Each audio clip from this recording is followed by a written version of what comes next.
Hey everybody, welcome to Geeksvana Live. Thank you very much for joining us this evening. The second show of the day, as Paul pointed out in the chat a little while ago.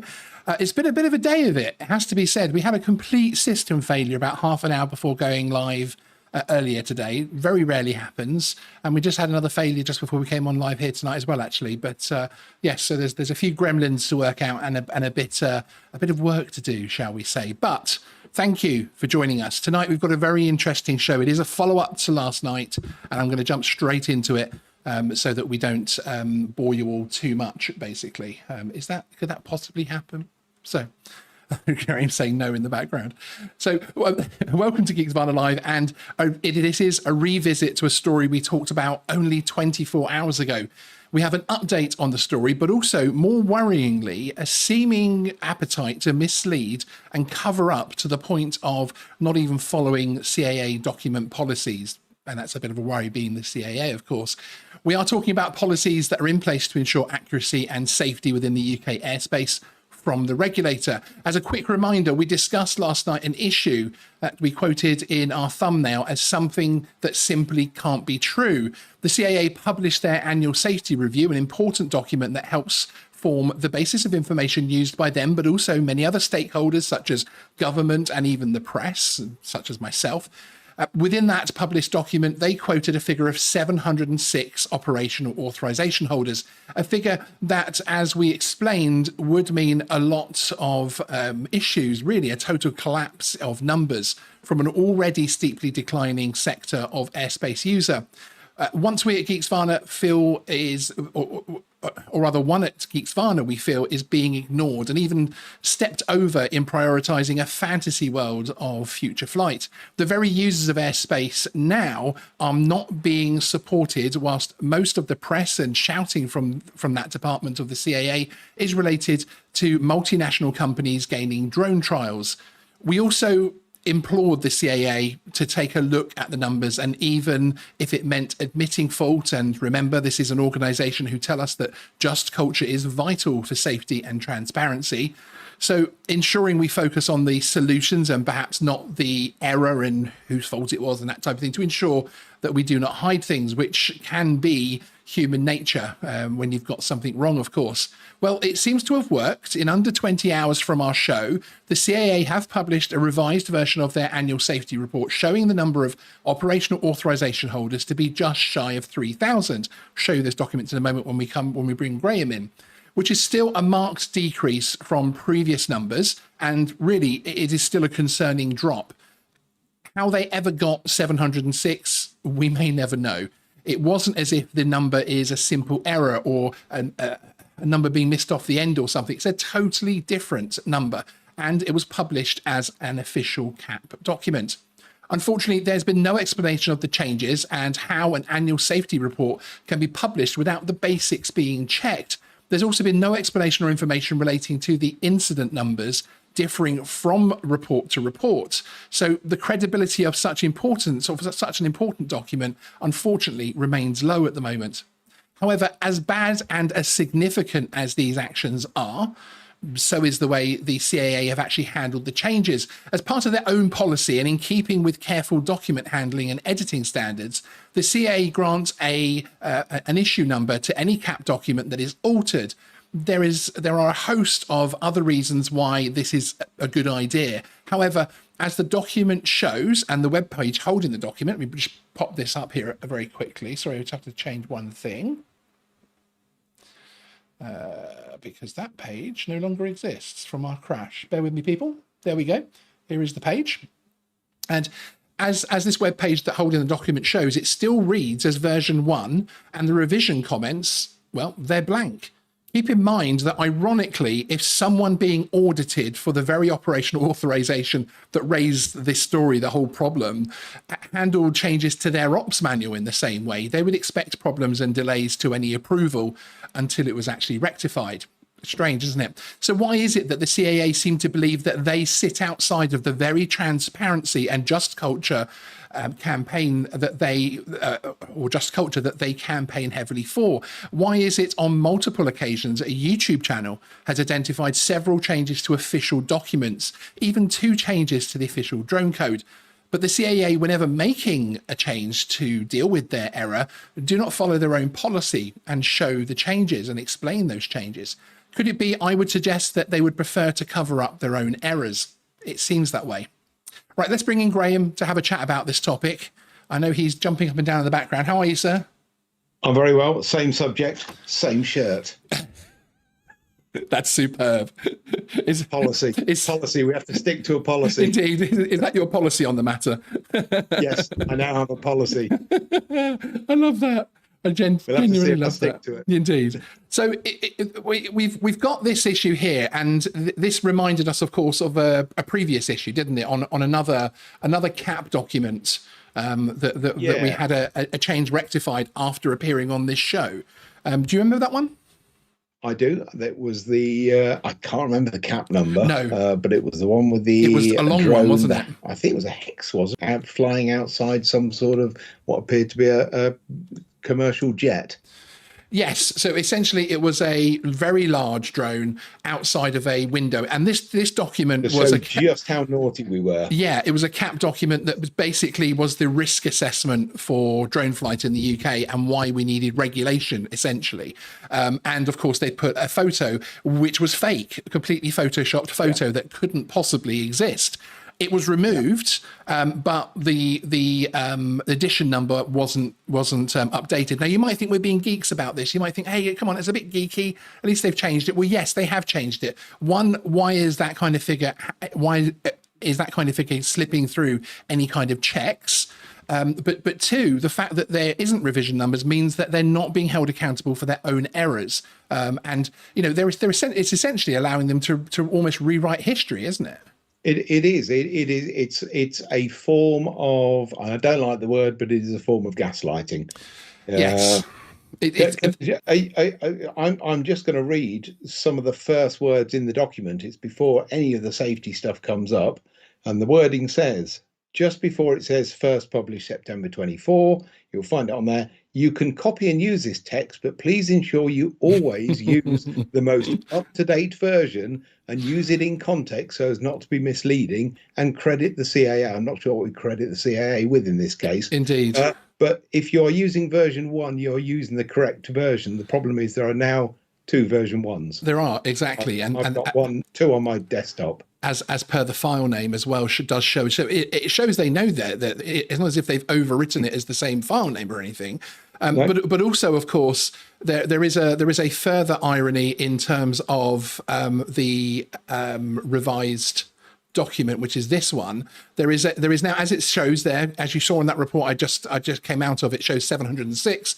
It's now showing 2947 with a little 7 there as a little note. Numbers accurate as of the 19th of September 2024.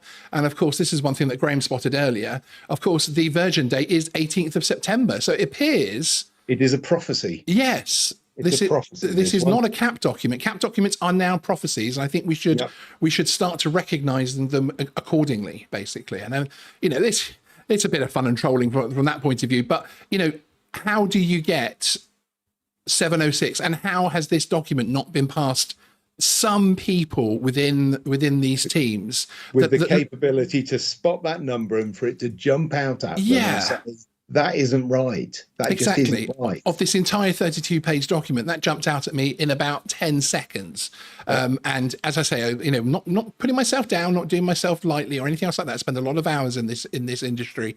But you know, I'm not exactly a full-time member of a safety team, safety review team within a national airspace regulator, and I would expect there to be more. I mean, it is still concerning from the point of view that we've gone from 3620 down to 2947. This is a continued decrease. I think it was actually mid 3,000 up until about middle of next year, or certainly on some of the reports that were being put out. So it's a significant, it's almost as much of a drop actually as there is in this, of actually the whole title of it, basically. So so really what we need to start seeing here is we need to start seeing the accountability that the CAA look for in others, essentially. And we need to start seeing these revision documents updated properly and to be given reasons as to why these things have happened. Because if you don't look at these things, if you don't wash these things in the open, which is the whole idea of just culture, you don't know what to trust and what not to trust, and what's been changed and what hasn't been changed. And you end up as well having to almost keep multiple copies of everything and dating them to ensure that they haven't just gone in and changed something, basically, and checking file names. And it becomes very messy, and it's the whole purpose of having that kind of thing. Now, the other concern that we have here as well is that between the two documents, the discrepancies, I mean, I'm showing two identical pages, but just to show it, the discrepancies between those and 2022's report still exist.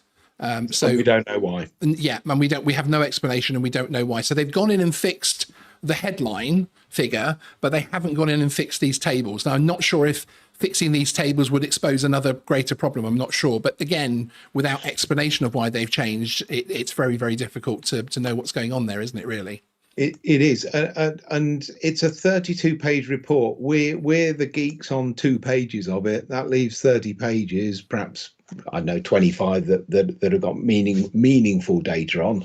I don't know how meaningful any of that data is, because they don't know what the process is for checking in any other department. So how much of this is right, how much of this is wrong, how much of it gets checked, or I don't know, we'll wait till the weekend, then forget about it because we had a nice day out, or even changed, randomly, just change without any kind of accountability to it. Yeah.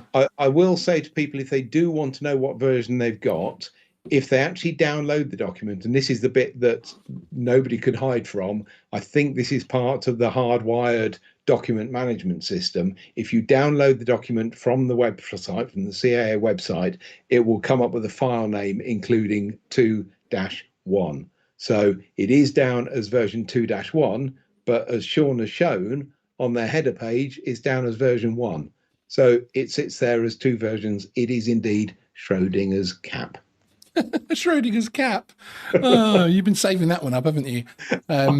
Why have these things? Why have these things? I mean, presumably now is the rule now that we only change cap documents if it's a fundamental update to policy or something, and not to correct errors and that type of thing. It's a bit if we think it's important. Yeah. But they think it's important enough to correct. That's right, exactly. But not important enough to actually provide a version number, despite the fact that they've changed the version number on their own system as well, which is crazy in my personal opinion. Right, let's have a look at some of the chat and what people are saying here, because there is some interesting stuff happening.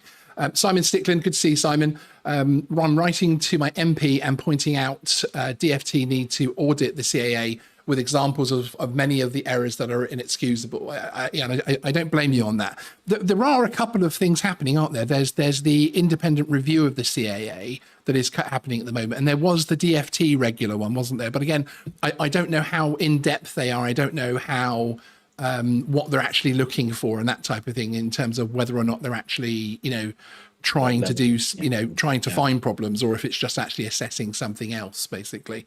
And Clive just spotting that we're spoiling us this week. More of Graham's shirts than you can shake a stick at. Well, it is the same shirt technically. Yes. Is it worth, Simon? It's worth copying your email to Louise Haigh, yes. MP, who is the Transport Secretary. Yes, absolutely, indeed. Graham's been arrested by the shirt police. They'll never take me alive. They'll never take me, exactly.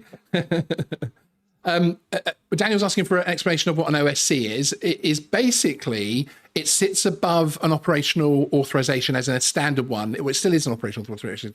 It sits above the PDRA system. So you've got PDRA 01, which is a standard operational authorization, which you apply for with an operations manual once you've got a GVC. It allows you to fly heavier drones in congested areas and that type of thing, and use a bubble and blah, blah, blah, blah, blah. An OSC becomes more specialist. For instance, my colleague sitting opposite me or alongside me here has an OSC that allows him to fly to 1,000 feet with his drone. So high. Yeah. And without being arrested or anything. Indeed. So it stands for operational safety case. And it is literally, as that would sound, is a safety case to say, I'm going to do this operation safely, but it is outside of the PDRA 01, which is the predetermined risk assessment, which essentially gives you certain privileges within that operational authorization. So it's essentially, it's another level of authorization. Lindsay Hayes, deeply worrying that they should have got this wrong. Policy issues from these docs. Why doesn't the CAA follow the standards of aerospace industry regarding submitted docs and revisions? Well, it's interesting, actually. Good to see you, Lindsay. It's interesting because that was always my previous thought process, that they were quite efficient and they were pretty on top of things in terms of documents. Certainly historically, weren't they? There was always a revision made and an update happening. There were fewer documents to juggle. I think that's very definitely the case. But we now have so many more documents than we used to. It used to be CAP 722 and a couple of others, but now there's a whole range of CAP 722s. There's also, but the worrying thing is that this isn't the information is about drones, but this is the organization report. This isn't coming from the drone team, although the data may or may not have. So this is at the top level. Yeah, indeed. I mean, it's a top-down view, and as you say, if there is such a glaring issue in a relatively simple department, then of a very basic figure, what on earth else is going on? And Paul's asking the purpose, and it is exactly that. One, for them to rectify, but also to give a sensible explanation. But if they're going to make changes and not explain those changes in the way that we would normally expect, then I certainly want to shine a light on it so those changes don't go unnoticed, basically, because accountability is something very, very important. And James here, North Coast Aerial Photography, one of our channel members. Good to see you, James. Something I've always wondered, risk assessments for flight, does it have to be written down if challenged, or can it be mental? It all depends on what happens, really. Most of these things are only ever really challenged if something goes wrong. If you're flying under an operational authorization at that kind of level, then yes, you're going to need it. It certainly does need to be a written. Part of the requirement is to generate that, to pre-visit and all that kind of thing.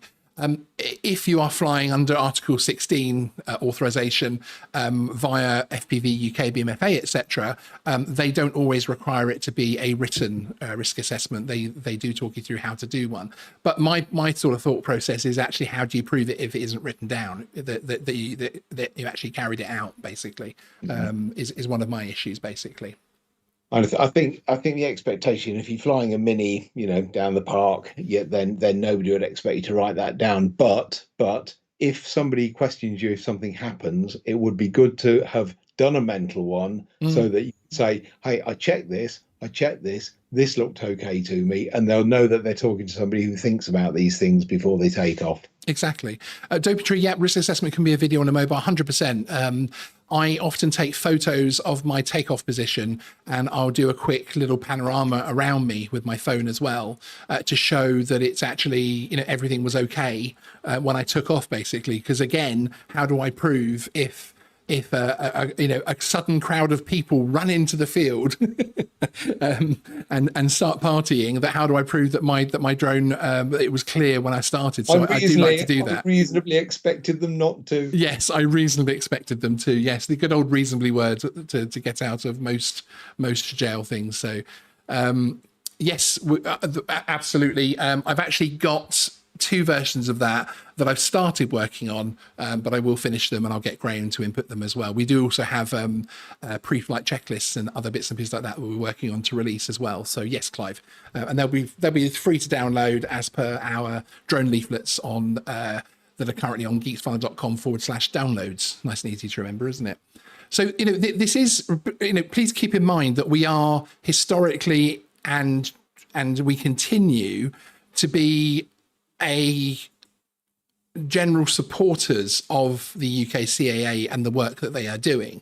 At the moment, you can still fly a recreational drone sub 250 in more places than you have been able to for many years, despite the fact that it feels there's a lot. You can fly a recreational drone sub 25 kilos in more places than you ever could. Yes, So indeed. those are Well, not quite ever, but certainly in recent down the regulated local years. park. I'm splitting Yeah. hairs with you. Okay. Yeah. That's fair enough. That's what we do.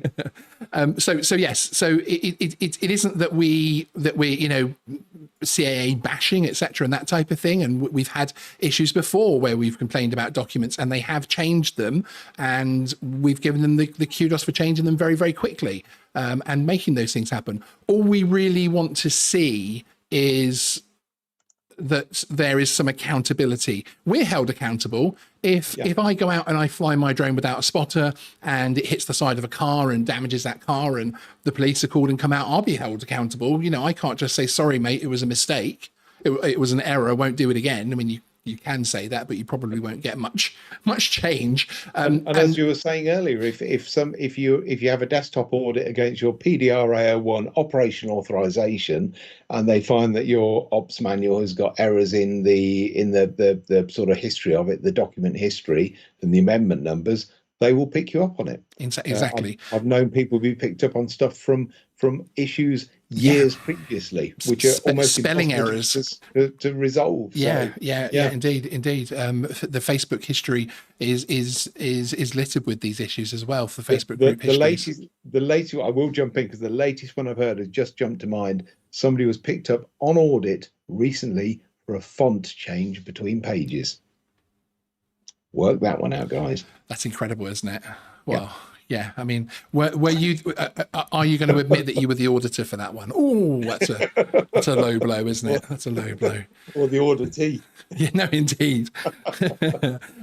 Yes. So it isn't a negative thing. Now, I do have another couple of videos coming up, live streams on topics. Actually, one was delayed because of this story, and another one which is quite full on in nature and not necessarily the type of thing that we normally put out here, but there is an underlying undercurrent. There's an undercurrent that I'm concerned about, and it's something that we need to out and we need to speak about. And one of those topics is very serious, and I'll be doing that show either tomorrow or Monday. I haven't decided yet. I might spend some part of tomorrow taking everything apart and putting it back together again. To make sure everything works next time we press the buttons. Panics. Yeah. I haven't had unreliable tech for at least probably 3 and a bit years now, and I don't like it. I like being able to come in the studio, turn everything on, call Graham, and go live. That's really my. I'm pretending I don't spend hours preparing for shows now. So. Really, and it was a really good question that. I'm going to be boring and actually find the person's name now. Sorry, everybody.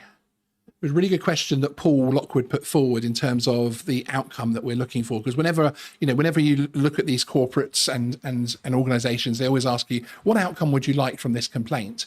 For me, it would be this to be updated to show that it's a further cap document. I'm actually refreshing in case it's been done. And review comment to explain that it was changed and why it happened. Yeah. Because why it happened can build trust as well, can't it? Yeah, or for that review comment to reference a comment at the front of the document to explain it. Exactly. And in addition to that, still we have these charts that are apparently important enough information to make it into an annual safety review, but they're not important enough to make sure they stack up. And if there is, again, I'm sure there must be a good reason why these things don't stack up. There must be. I really hope there must be. But tell us and tell the reader. I mean, how do you extract data from that? Oh, okay. So in 2022, it was 78 and 6, but we have to caveat that the 2023 report said 2022 was 75 and 5. Where is the usable data? Yeah. Well, yeah. How do you spot trends when they keep changing them? People are getting buffering because of your shirt. It's disgusting. Exactly. So we need this to start happening. We need to start happening because otherwise you do start to look at it and people do start to think, are they covering up their own mistakes and that's the kind of conversations you start to have when you're not being transparent. And don't worry about being transparent with me. Don't worry about being transparent with RPAS UK. Don't worry about being transparent with the Sun, the Mail, or whoever. Be transparent with the public, because the other thing that happens when you update these editions, of course, is it gets sent out to Skywise again. So it gets sent out to everybody to let everybody know this change has happened. And I want to see some accountability, and I want to see some transparency from that point of view. It should be a simple thing. It shouldn't be a YouTube video content, basically. We shouldn't be getting any content out of the annual review coming out, apart from the fact that drones look really, really safe, because the incidents are dropping, we think, depending on which report you gauge that on. And whether the data is correct. And whether the data is correct. And yes, I'll stop there, because actually the good news does keep getting twisted up again. So there we have it. That is probably our last show of the week, unless I decide to come on tomorrow with this other topic, but it may well be Monday. But you will be seeing a good amount of us next week as well, for anyone who is a fan of the channel. Can you be a fan of Geeksvana? Can that be a geek? Can that be correct terminology? Prisoner? I'm not sure how we would describe our viewers. But yes, we'll be at DroneX. We're partners at the DroneX trade show next week. If you're coming, we're just inside the door. Come in the door and we're just to the right there at booth H8. It's a big booth, so you'll be able to spot us. We'll also be live streaming from there and bringing lots of different types of content all of next week, pretty much from Tuesday onwards, also not Monday. So you'll be seeing a lot of us, and I'll be seeing a lot of this chap in person as well, which is exciting. You will. And if you're a specific category holder, PDR AO1, come and see me, because I'm thinking, I've got a little itch going at the back of my head about doing an offer on the gateway, the PDR AO1 operations manual gateway. So just for the show, for people who come and see me at the show. If you understood that, then go and see Graham. Everyone else come and chat to me. You don't need it. You just don't need it. Everyone else come and chat to me, basically. Elsmega wants you to bring your wardrobe. I did try and convince him to bring a shirt to give away at the show, but he's too attached to them. On that note, thanks everybody. We'll see you next time. Graham gets the last word. Sean out. Graham? Bye. Oh, is that all? Is that all we get? So you get him. Getting by.